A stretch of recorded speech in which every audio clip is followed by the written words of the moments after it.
জাগৰণ টাইমছৰ বিহু বিশেষ প্ৰতিযোগিতাৰ বিহু নৃত্য আৰু বিহুনাম প্ৰতিযোগিতাৰ ফলাফলসমূহ আমি আপোনালোকৰ আগত আগবঢ়াব বিচাৰিছোঁ। বিহুনাম প্ৰতিযোগিতাৰ ফলাফলসমূহ এনেধৰণৰ। বিহুনাম প্ৰতিযোগিতাৰ প্ৰথম স্থান তাপস নাথ শিৱসাগৰ, দ্বিতীয় স্থান ত্ৰিদিশা বৰঠাকুৰ শিৱসাগৰ, তৃতীয় স্থান প্ৰিয়াক্ষী ৰাজখোৱা কমাৰগাঁও। বিহু নৃত্য প্ৰতিযোগিতাৰ ফলাফলসমূহ এনেধৰণৰ।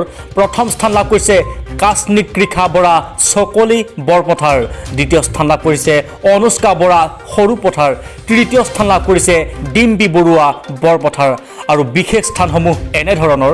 চৰিতা লিম্বু মেৰাপান, এৰিত্ৰী গগৈ ডিব্ৰুগড়, ত্ৰিদিশা সন্দিকৈ সৰুপথাৰ, দেৱাশ্ৰী গোহাঁই সৰুপথাৰ, অন্বেষা গোহাঁই সৰুপথাৰ, দীক্ষিতা গোহাঁই বৰপথাৰ, নিশিতা ডেকা ওদালগুৰি, আৰাধ্যা অনুপম মঙলদৈ, প্ৰণামী শইকীয়া বৰপথাৰ, হিমাশ্ৰী গগৈ বৰপথাৰ, কায়ুম ইয়েইন শিৱসাগৰ আৰু সাংস্কৃতি বৰুৱা গোলাঘাট।